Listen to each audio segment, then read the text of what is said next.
Сайн байцгаана уу? Өнөөдрийн сэдэв бол бясалгалтай холбоотой сэдэв юм. Өдөрт чиний тарих 60,000-аас дээш бодолд боддог байх нэ. Та үүнийг хэрхэн намжаадаг вэ?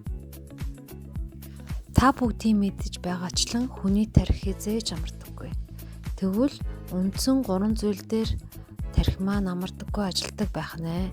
Хамгийн эхнийх нь ирээдүйн санаа зовнил. Бид ирээдүйд болсон тэгчих болов, ингэчих болов гэд болоог байгаа юмны төлөө их санаа зовж байдаг байх нь. Хоёрдугаарх нь болохоор өнгөрсөнд харамсал.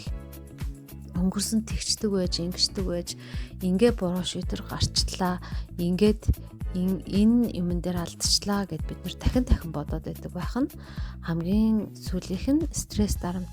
Энэ нь болохоор ажил, харилцаа, мөнгө гэд амьдралд байдаг бүхэл зүйлүүд дээр стресстэй үүн дээр тарих маань бас амардаггүй ажилдаг байх нэ. Тэгвэл энэ их бодлуудыг бид нар яаж намжаах ёстой болов? Тэрний хамгийн шилдэг арга нь болохоор бясалгал хийх юм. Бясалгал гэдэг нь яг л тархины дасгал гэсэн үг. Бид нар бие махбодоо дасгалжуулаад тухайн нэг булчин ч юм уу тэн дээрээ төвлөрөөд тэрийг ингээд улам сайн ажилуулдаг болдог шүү дээ. Яг тэрнтэй адилхан бясалгал нь тархины дасгалал гэсэн үг. Энэ нь болохоор тархийг тайвшруулж төвлөрүүлэх дасгал юм. Зарим хүмүүс бясалгал гэж сонсонгууд энэ буддизм ч юм уу ямар нэгэн шашинтай хамааруулж ойлгоод идэг. Энэ нь болохоор заримдаа хамт явдаг ч гэсэн энэ нь тусдаа хөгжсөн зүйл байх нь бясалгал нь. Тийм болохоор энэ нь үнэхээр сайн тархинд үнэхээр сайн гэдгийг шинжлэх ухаанаар батлагдсан байна. Тэгвэл бясалгал хийснээр бидэнд юу тохиолдох вэ?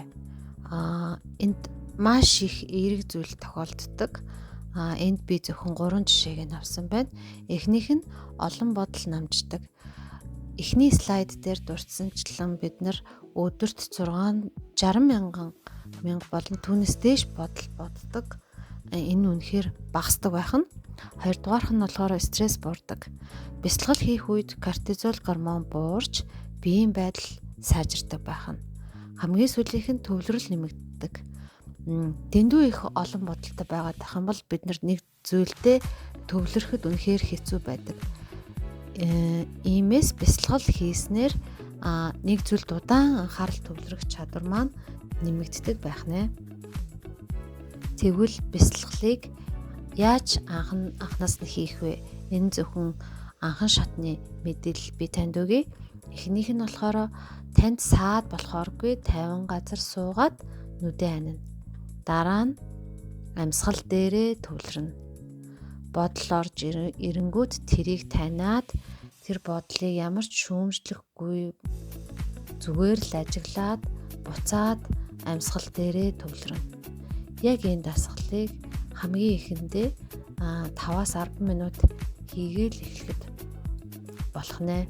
Гол нь өдөр бүр хийх юм бол танд илүү сайн үр дүнгээ өгөх нь байна.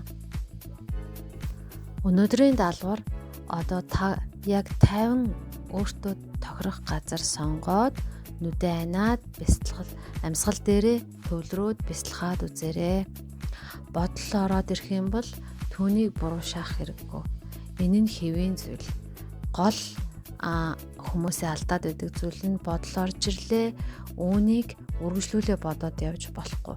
Бодол орж ирлээ, үүнийг та танилаа, буцаад амьсгал дээрээ төвлөрнө гэсэн үг. Ингээд та 7 хоног энэ бясалгалыг хийгээд өөртөө нь ямар өөрчлөлт гарч байгааг ажиглаад үзээрэй. Амжилт. Дараагийн контент хүртэл баяртай.